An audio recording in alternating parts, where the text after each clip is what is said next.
Tonight, the City County Council electing a new president tonight. Councilman Stephen Clay beat former President Maggie Lewis. This comes despite allegations dating back more than a decade that he touched a teenager inappropriately.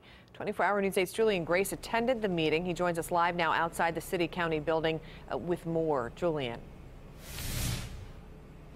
Well, Brooke, I can tell you it was very tense moments inside for that council meeting earlier today. But when it was all over, Councilman Clay, he walked away the victor amid controversy. It just fell on deaf ears at the time. We were separated by 800 miles, as he said in his home in Georgia. And Jonathan Bryant made his intentions clear. In telling the story, I don't really benefit from this. It's more of a matter of getting the word out and just letting people know that this is not a rumor, that there's a face to put to these allegations. His story centers around Councilman Stephen Clay.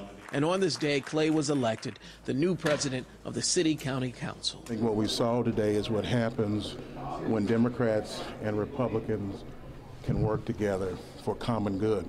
But let's go back to Jonathan Bryant. He tells us more than a decade ago he was about 14.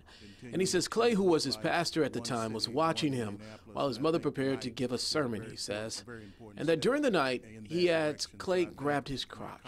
He starts to grope me. It lasted about 15 to 20 seconds, and then he just stopped and kind of just let it go and let me get out of there. Brian tells me he left Clay's room. He told his mentor, who told his mom. He asked the DCS was called, but there was never enough information to press charges. We got Clay's response to the allegations. They are untrue. They are painful. They're hurtful. But it's not surprising in the kind of climate in which we operate in nowadays. But they are unequivocally untrue. Clay blames the timing of the allegations on his opponent, Maggie Lewis, but Bryant made it very clear that he has no connection to Lewis, and he adds this was his story to tell. I have no affiliation with any Democrat or Republican or politician in general in Indianapolis. I don't benefit at all from whatever happens with City Council or anything like that.